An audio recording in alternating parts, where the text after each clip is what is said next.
शायद इस दरवाजे से चले गए नाहर। कहाँ गए होंगे? थोड़ी देर पहले तक तो यहीं थे। इसका मतलब यहीं की हॉस्पिटल में ही होंगे। चलो चलो बाहर देखते हैं। Excuse me, yes. आपने रूम नंबर 6 के पेशेंट को कहीं देखा है? नहीं।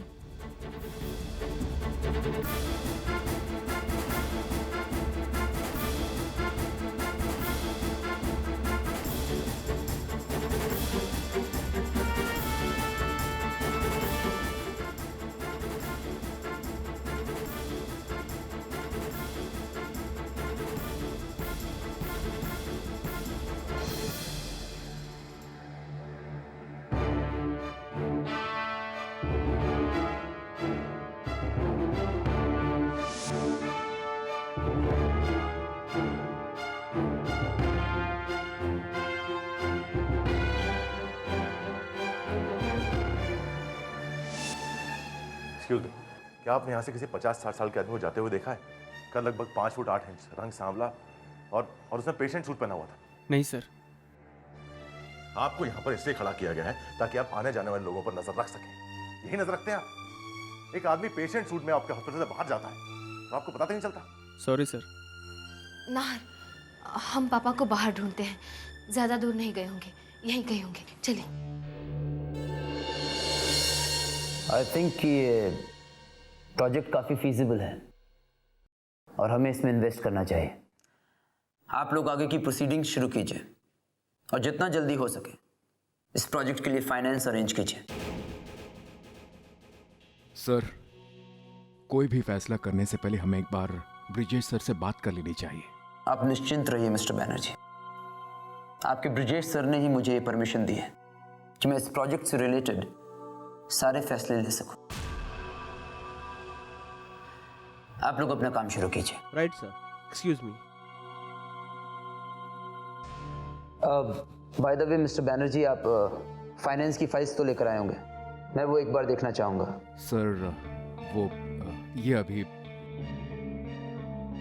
सर कंप्लीट करने में बाकी है थोड़ी। ऐसा तो हो नहीं सकता मिस्टर बैनर्जी कि आप इनकम्प्लीट फाइल्स के साथ इस मीटिंग में आए हो। मुझे ऐसा लगता है कि शायद आपको कुछ प्रॉब्लम है मुझे फाइल्स देने में। ऐसी कोई बात नहीं है सर, ये लीजिए। सर, ब्रिजेश सर कब आएंगे? वो तो कह रहे थे कि बाद में वो मीटिंग ज्वाइन करेंगे। मीटिंग खत्म हो चुकी है मिस्टर बैनर्जी, आप जा सकते हैं। Okay sir.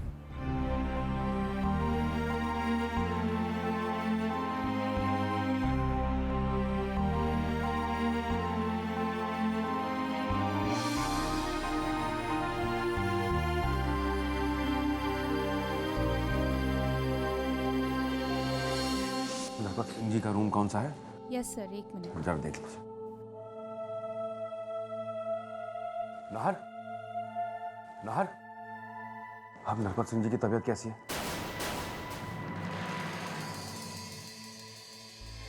भगवान का लाख लाख शुक्र है सलोनी के तुम्हारे पापा तुम्हें मिल गए। फिक्र करने की कोई बात नहीं है, वो ठीक हो जाएंगे। अच्छा हुआ कि वक्त पर उनका ऑपरेशन हो गया और बड़ी बात तो यह है कि ऑपरेशन सक्सेसफुल रहा। नाहर, कैसे हैं नरपत जी आप?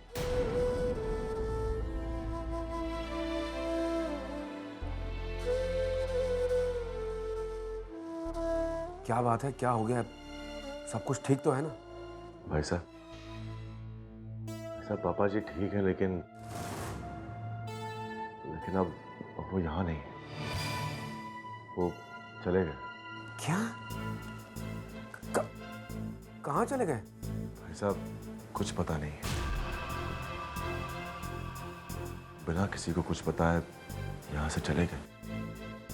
बड़ी मुश्किल से पापा का पता चला था भाई साहब। लग रहा था अब सब ठीक हो जाएगा। अब कुछ भी ठीक नहीं होगा भाई साहब। पापा को तो अब ये भी नहीं पता चल पाएगा कि कलिका दीदी ने उन्हें माफ कर दिया है।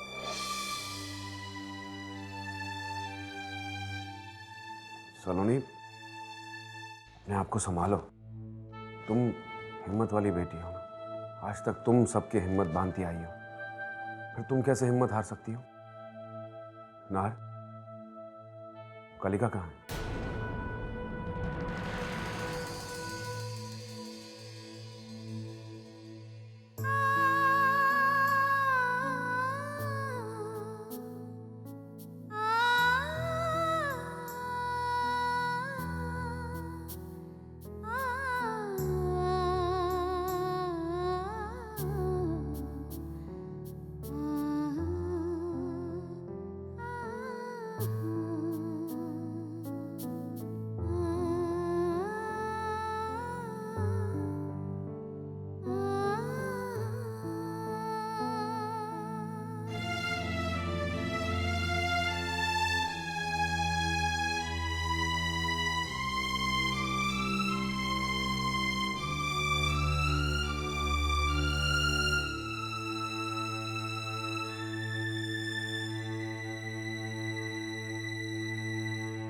जो कुछ हुआ उसके बाद मुझ में इतनी हिम्मत ही नहीं है कि मैं अपने परिवार का सामना कर सकूं, और ना ही मैं उन गलतियों को सुधार सकता हूं जो मैंने कलिका और उसकी मां के साथ की हैं। मैं कभी खुद को माफ नहीं कर सकता, इसलिए मैं तुम सबसे दूर जा रहा हूं।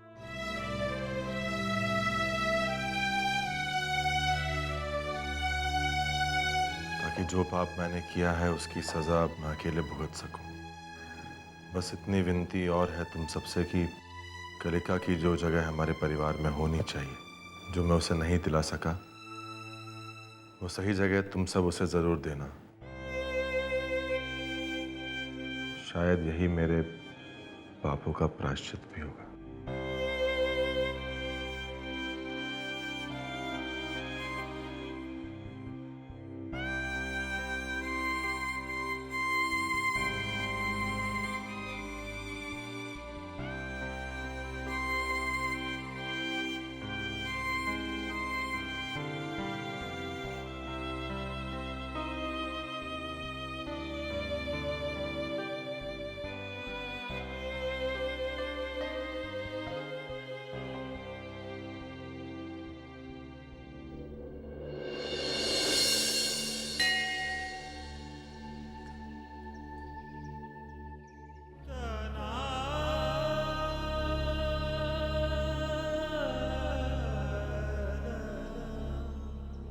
हे भगवान, मैं उसका गुनहगार हूं। मैं उसे जाके बताऊंगा कि उसने उस दिन जो सुना था वो पूरा सच नहीं है, और अब मैं उसे जाके पूरा सच बताऊंगा और सारी गलतफहमियां दूर करूंगा। भगवान, वो मुझे माफ कर देगी, वो मुझे माफ करेगी जरूर।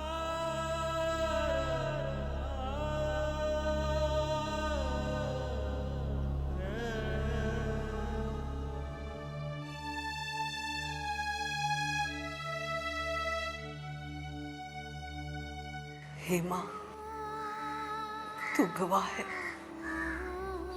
कि आज तक अपना पत्नी धर्म निभाने में मैंने कोई कमी नहीं रखी। अपने परिवार और अपने पति को ही अपनी दुनिया मानकर जीवन जीती रही।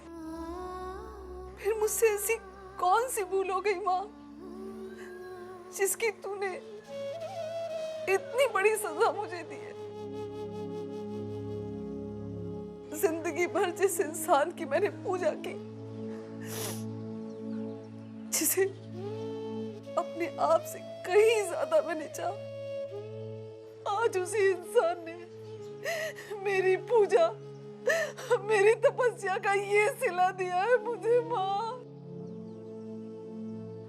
धोखा दिया है उस इंसान ने मुझे माँ। उस इंसान की वजह से मेरी और मेरे बच्चों की हंसती खेलती जिंदगी बर्बाद हो गई है माँ। आज यहाँ मैं तुझसे ये विनती करने आई हूँ माँ कि अगर मेरी तपस्या, मेरी पूजा में कोई कमी न रही हो तो उस इंसान से मेरा कभी आमना सामना मत करना माँ। उन्हें मेरे सामने कभी मत लाना।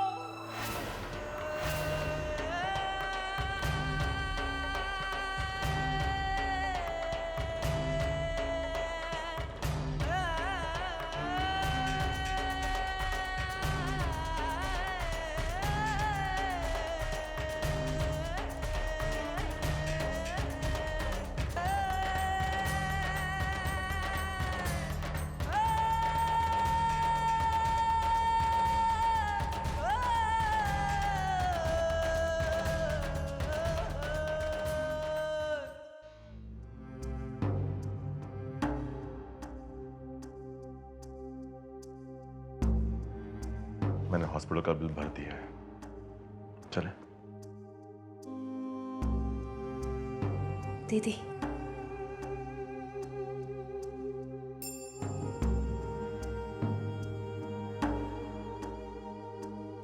नाहर, चले दीदी। पापा का खत आपने भी पढ़ा है ना दीदी? क्या आप उनकी इच्छा पूरी नहीं करेंगे? सलोनी ठीक कह रही है, आपको पापा जी की इच्छा का मान रखना चाहिए।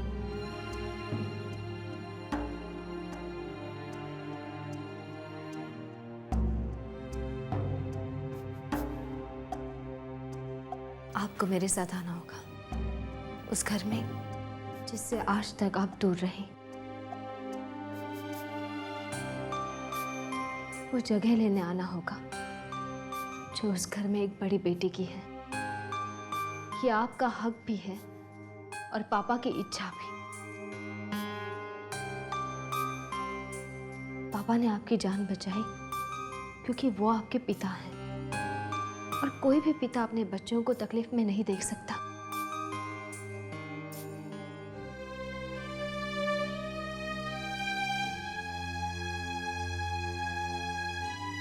पापा भी आपको तकलीफ में नहीं देख सकते।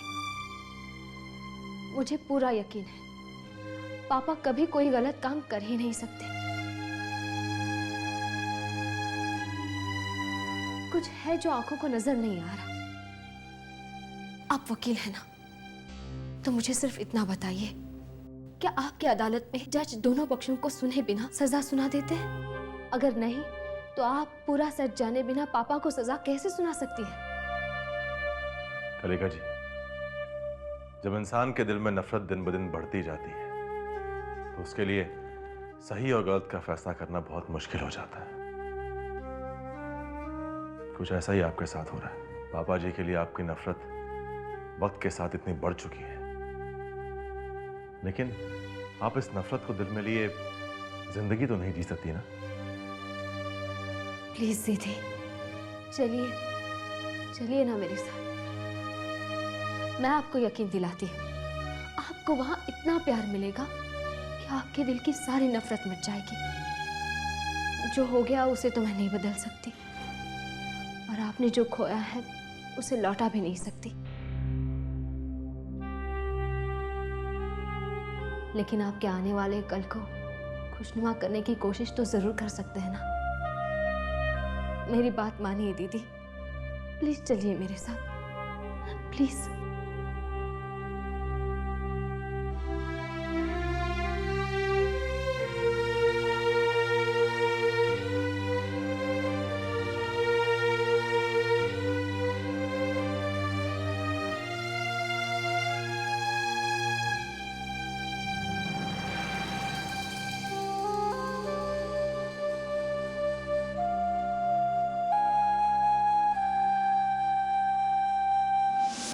सलोनी रुको, सलोनी रुको। रुक जाओ सलोनी।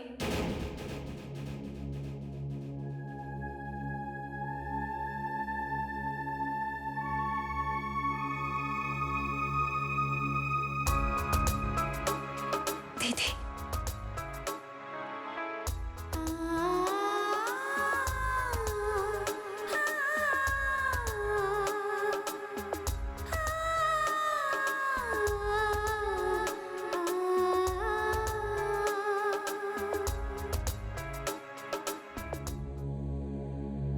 मुझे माफ कर दो सलोनी। बचपन से सारे फैसले खुद ही किए हैं ना। क्या सही है क्या गलत, ये समझाने वाला कोई नहीं था। जो समझ आया वो सही लगा और जो गलत लगा वो गलत। बचपन से मेरे दिल में एक ही भावना पलती रही, नफरत की।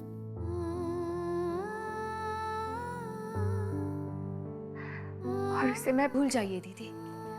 अब आपको हर वो खुशी, हर वो रिश्ता मिलेगा जो आज तक नहीं मिल पाया है। सलोनी, अपनी दीदी को लेकर अपने घर चलो। चलिए दीदी, आपका घर आपका इंतजार कर रहा है।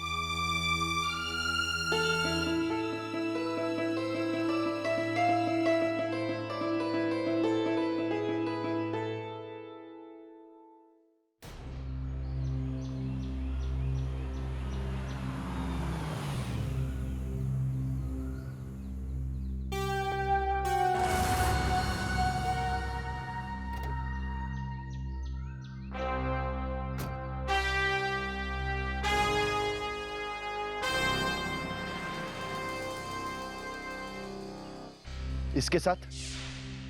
अंकल, मैं पापा के घर जा रही हूँ। तुम उस पापी के घर जाओगी जिस आदमी की वजह से तुम्हारी और तुम्हारी मां की जिंदगी बर्बाद हो गई, उसके घर जाओगी तुम?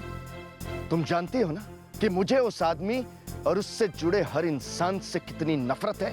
मैं नहीं देख सकता कि तुम्हें जिंदगी में और तकलीफें उठानी पड़े। बेटा मैं तो चाहता। अंकल, आप ये सब इसलिए कह रहे हैं क्योंकि आप मुझसे बहुत ज्यादा प्यार करते हैं और आपको मेरी बहुत चिंता है। बचपन से लेकर आज तक जिस इंसान से मैं इतनी नफरत करती आई हूँ, उसने मेरे हिस्से की गोली अपने सीने पर खाकर मेरी जान बचाई है। हो सकता है कि जो मैं आज तक सोचती आई हूँ वो मेरे हिस्से का सच तो हो सकता है, पर पूरा सच नहीं। बेटा तुम इन पर विश्वास करके बहुत बड़ी गलती कर रही हो सकता है कि जो कुछ हुआ वो सब इनकी एक चाल हो। नहीं अंकल, ये किसी की कोई चाल नहीं है। आप जिस इंसान की बात कर रहे हैं वो तो हम सबको छोड़कर जा चुके हैं। मुझे नई जिंदगी देने वाले इंसान की ये इच्छा है कि मैं उनके घर में रहूं। अंकल, किसी को गुनहगार करार करने से पहले क्या उसे उसकी सफाई देने के लिए एक मौका देना जरूरी नहीं है?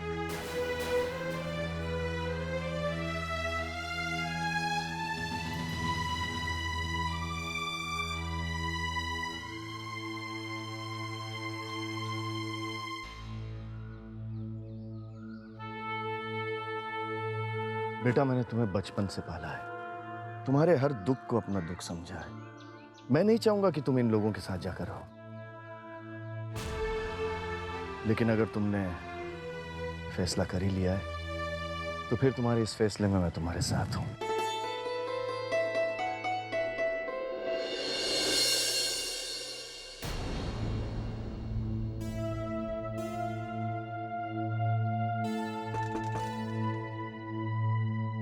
कौन हो आप?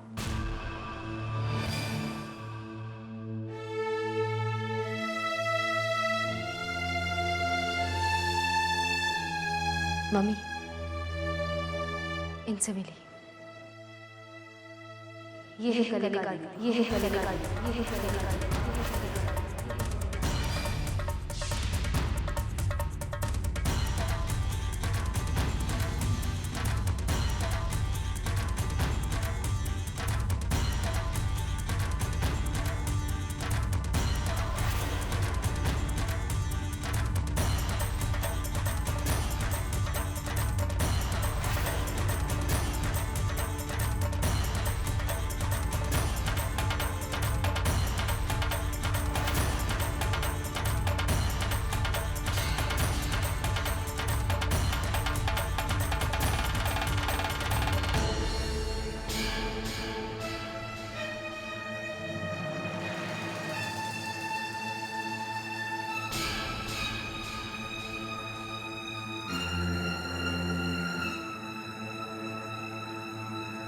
क्यों आई हो तुम यहाँ?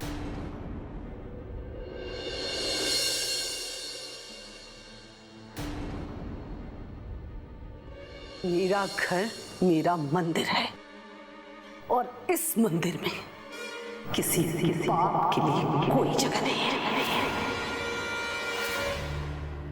भले ही वो पाप मेरे खुद के पति का क्यों ना हो।